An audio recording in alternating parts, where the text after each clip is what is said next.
Hey guys, I am back and I am going to announce a really fun, well, what I think is going to be fun, new series on my YouTube channel. So I need your help.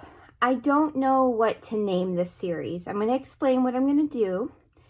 And if you leave a comment below explaining or giving me ideas of what to call this series, like a title for the series, if I pick your name, I'm going to send you a little goodie in the mail just for fun. So the idea of this series is to go back to my older albums. I've been scrapbooking since 1996, so long time.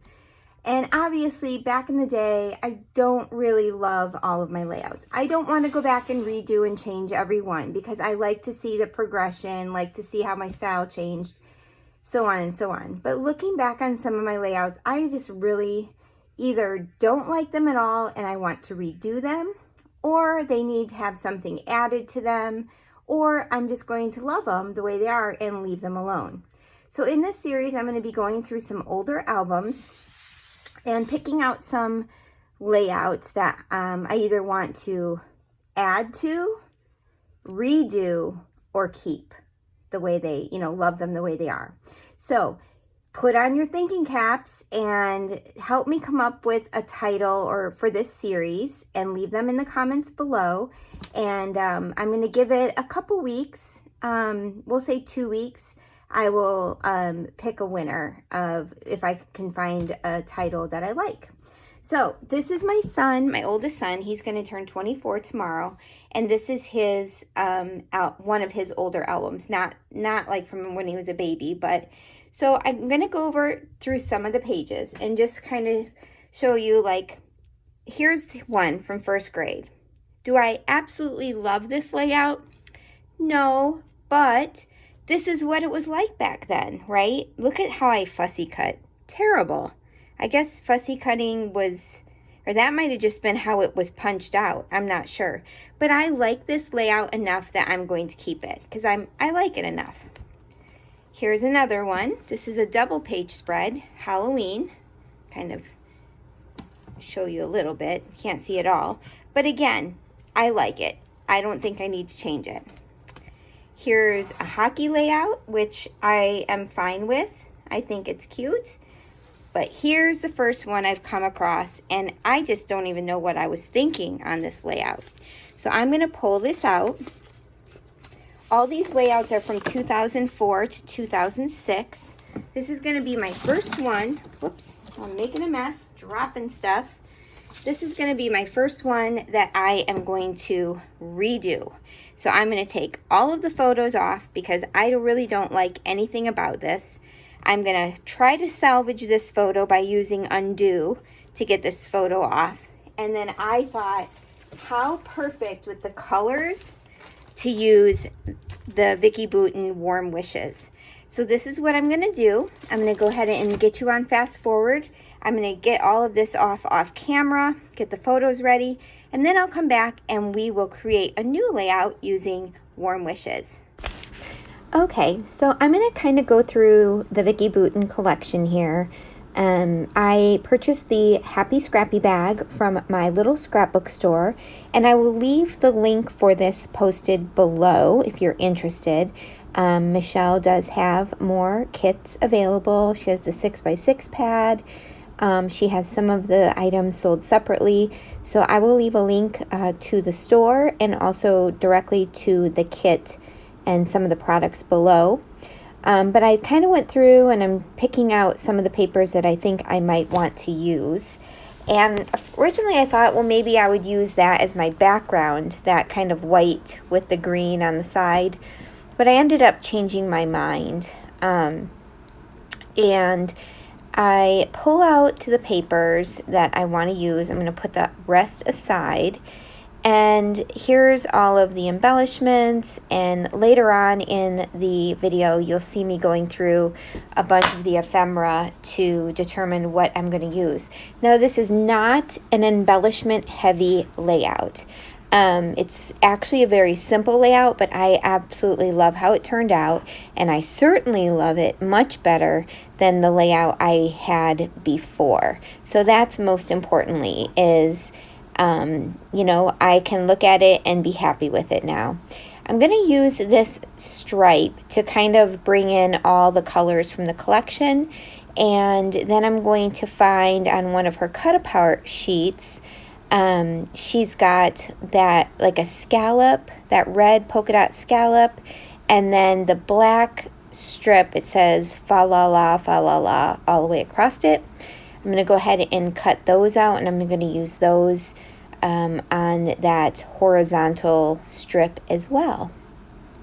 So the tone, the color tone of these photos, I think goes really perfectly with the color tones in the collection and kind of the distressed look. So these are photos, when you see them, of my oldest son, who I mentioned earlier is turning 24 tomorrow, but this is when he was in first grade. So much fun, also kind of going back to those old photos. So I'm going to fussy cut this scallop out. I didn't make you watch all of that. And I went into my stash and I found this background, this piece of pattern paper that I thought would work perfectly as the background. I wanted to do something other than white cardstock, and this just worked out perfectly. My friend Michelle was visiting a few weeks ago, and she brought a stack of paper pads, and I went through all of her paper pads and picked out papers that I thought I might use, and this is one of those papers. So Michelle, if you're watching, thank you so much, because this one worked out perfectly. I thought maybe I would use that branding strip as well, but I end up changing my mind. You'll see that here shortly. And I'm going to apologize because I moved my paper up, not thinking, and towards the end, you're not going to see me working on the upper cluster in the upper right-hand corner.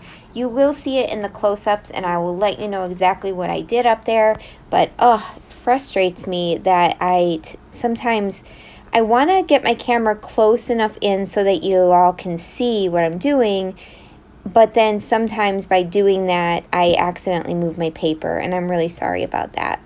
So this is going to be kind of the layout, the design of where my photos are going to go. That left photo will end up down a little bit further.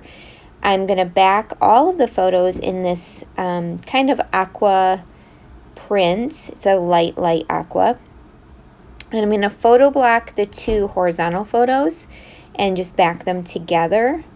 And then the photo of him, the kind of close-up, I'm going to back also in this print, but then I'm also going to give it a very thin red background, background as well. And I was so sad to cut into a little bit of that ornament paper. You'll see here in a minute, because it is the red that I wanted to use. But I kind of looked at it and picked out the ornaments that I maybe would not use and tried to cut there. So y'all know me, I cannot cut straight with a trimmer sometimes to save my life, or I cut it too close to the photo or something of that nature. Here's that red paper. So you're going to see me just cutting with my scissors because I just was kind of done with using my trimmer. I'm going to cut just a nice, very thin border, and I like to do that if I have multiple photos. For that photo that's kind of the standout photo or the focus photo, I like to give it a double matte just to give emphasis to one particular photo, if you do want to give emphasis to one photo. So that's my tip there, is to double matte those photos that you want to draw the attention to. Decided to leave this strip pretty close to the bottom of the paper, and you'll see here, this is exactly how I'm layering them up. This paper, background paper, worked out perfectly because it's already kind of distressed and it's got like some stamping on it, and I really, really love it. Here's where I moved my paper up too high and why you're not going to see me working on the embellishment cluster that's going to be right above those two photos. So another way to make a particular photo stand out is to pop it up. And that's what I did with that square photo. Wanted to bring a little bit of something to the top, and instead of doing a full strip of paper, which I thought would be too heavy, I just ripped the paper, and then I'm using a branding strip, and I'm going to adhere it behind the photo or behind the background paper, so it's just kind of peeking out up there. And I really like how that looks. It's just a little something that draws your eye, and I like the distressed look of tearing that paper as well. So here are all of the embellishments, you guys. There are so many. I ran across that holiday embellishment or, word, and that made me think, oh, he's all dressed up. This was not on Christmas Eve. I believe this was before like a school Christmas concert, and he was dressed up and looking so cute. So I decided to title it Holiday Style. And I looked through all of the stickers and everything in the collection first to see if I could find like a sticker that said style or anything that I could use for the title, but I end up not finding one, and I end up going into my stash of tile stickers. I pulled out the Christmas tree ephemera, which I thought worked really well and kind of filled in that space there to the left. Now you see that star banner that I've got down there below the photo? I really like that, but it really doesn't stand out much because it's on that striped paper.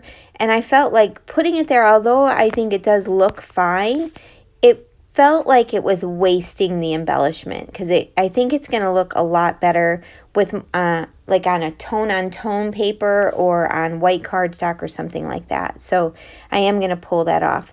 This is where I was looking for words to use. But you see that little tab? I end up putting the word happy time in there. I stapled the tab together with some staples, and that is going to end up going right above the top photo. And unfortunately, you're not going to see me put that down because I moved my layout up too high. So frustrating, and I'm so sorry about that. I've got that red star down there, but I ended up switching it out for a green star, and you'll see that in a little bit here as well.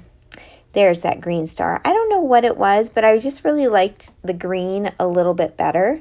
And then I used an aqua star, and then I'm going to put a yellow enamel dot, and then a little chipboard piece that says photo opportunity. I just felt like you could, there, you see now, you can kind of see that little cluster up there. I have the little tab, a chipboard sticker that says Be Jolly, a chipboard star, and then a couple of enamel dots. Super simple.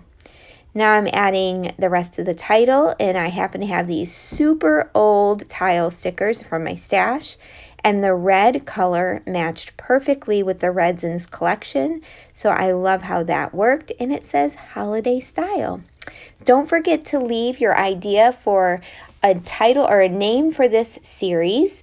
I'm going to try to do this monthly or even every couple of weeks as much as I can, and I will be drawing a winner in about 2 weeks, so leave the comments below and check out the links in the description box. Thanks for watching, guys. Have a great day. Bye.